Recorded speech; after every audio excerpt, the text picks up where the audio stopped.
What's up, guys? This is Return to Tennis. I'm your host, Aaron. Thanks for returning. Hope you caught some of the tennis action in Australia last week.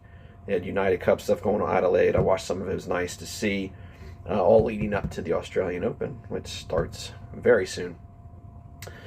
But today, I thought I was going to get a bit more for you than I did. My intention today was to get out and film the Prince rackets that I've acquired during the Christmas season. One being the Vortex and the other being the Ripstick. The weather here has not been cooperative. If it's not raining or snowing, it's like 25, 30 degrees out. And then if it's 40 or 50 plus degrees, it's raining. But I thought I was going to catch a break today. I saw some sunshine. It was in the low 40s. I'm like, the sun's out. It's low 40s. Should be okay. We're going to get some film. We got a little bit. We got a little bit of film. Not what we hoped. We got rained out about halfway through. But we did get some. So, what'd we hit? Well, I wanted to get some footage hitting the Prince Vortex. Right? Very odd racket. Well, not conventional, not the norm. Has the V-shaped throat at the bottom of the hoop here. It is a 14 by 21 string pattern. Very strange. Normally you see 16 by 19, 18 by 20. Prince regularly does 18 by 16. And then you see some companies doing 16 by 20 with some of their frames. And the first one that comes to mind for me is the Diadem Elevate. They do a 16 by 20. 14 by 21. 300 and I think 10 grams, I want to say. It's not bad. Very solid feeling frame. Does produce spin very well. Hits a lot of spin. But it's not, for me anyway, it's not quite as stable as, say, the Ripstick or the Twist Power. I feel that the Twist Power and the Ripstick both are more stable. I feel that they're both more comfortable than the Vortex. And they both are excellent at producing spin as well. So, the big seller for me on this was it was on a Black Friday special. I got it for $69 through Tennis Warehouse on Black Friday. It is a gorgeous racket. I do like it. I've talked about it in a previous video. But today, I've actually got some footage hitting it. I struggled to get a groove going with this racket. I don't know. Once I get a groove going, I'm not too bad with it. I actually kind of enjoy it. But I do take a minute to figure out where the sweet spot is on this frame. I strung it with, I believe, I want to say I strung this with Vocal.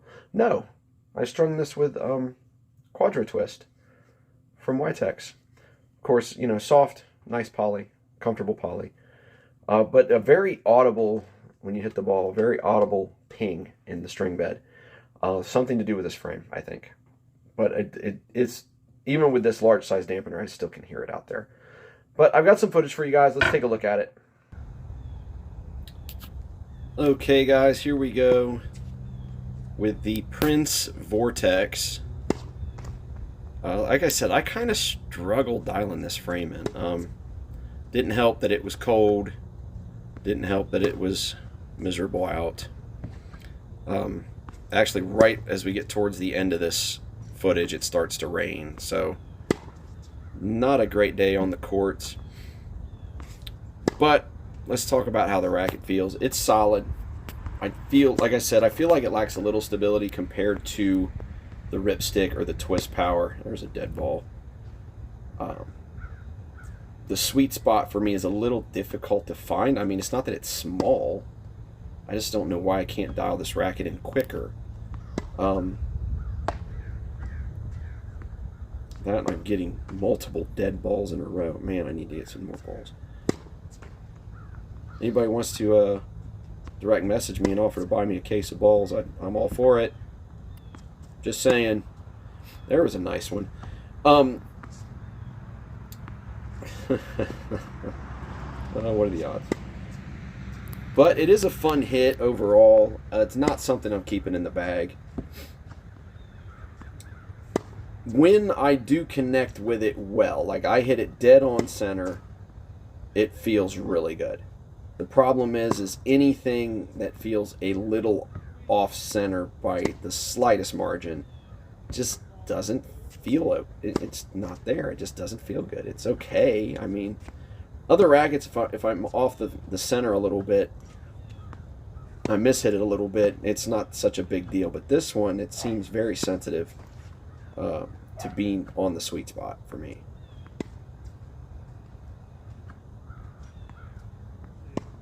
There's some more dead balls. Come on.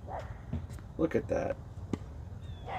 You know, I've got about 100 balls in that bag, and about I'd say 30 of them are kind of dead at this point. So, the other 70 aren't bad.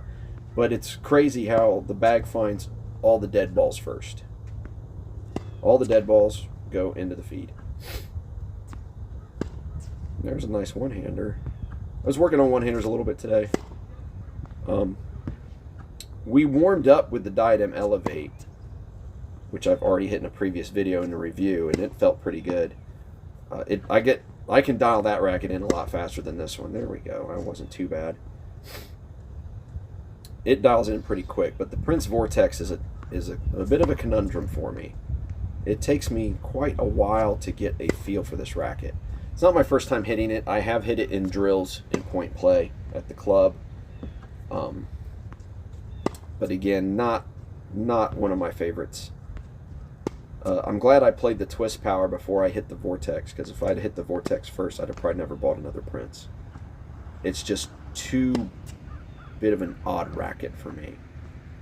With the string pattern being what it is and the hoop shape having that V at the bottom, just doesn't work for me. Doesn't work for me at all. And I know some other people have really enjoyed it. Like, they've actually enjoyed hitting it. I'm not one of them. I do appreciate what Prince is doing. I mean, they are doing some things that other companies aren't, and the main thing being taking risks a little bit. Trying some new technologies, trying some new innovations. Things like the twist power, the Vortex, the O-port rackets. Those are innovative in their own right, and I like that Prince is willing to take those innovative risks. Some of them pay off. I really like the twist power. I really like the ripstick. But the Vortex is not a win for me. There's not bad. I mean, it's 100 square inch racket, designed for spin. If you're a huge top spin player and you hit a lot of heavy spin, maybe this will work a little bit better for you. I hit a moderate amount of spin. I am trying to actually hit more. I've been leaning towards spin-friendly frames lately, but I just really struggled to dial this racket in. Once I got towards the end of this session of hitting on the machine, I finally got a feel for it on the forehand side. I actually started hitting some nice forehands consistently.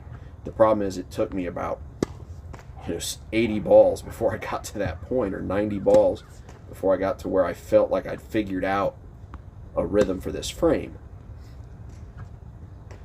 Which, that's not great. Like, I could figure out the other rackets a lot faster. But this one, I don't know what it was. I just can't get it dialed in. Which is frustrating. And honestly, it probably didn't help that I was getting frustrated. I did get frustrated with it. And I think the more I got frustrated, the worse I got at hitting it, which just compounded things for me. It didn't help matters at all.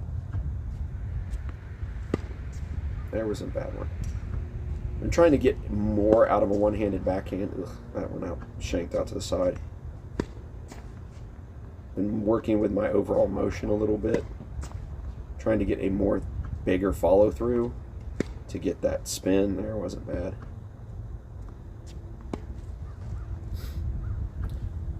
Having mixed results. Ugh, horrible slice.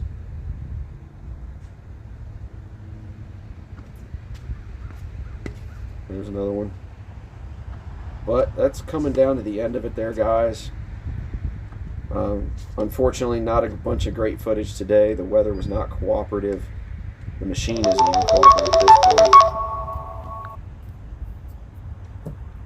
In any case, get out, play some tennis. May all your returns be for winners. And we now return you to your regularly scheduled programming.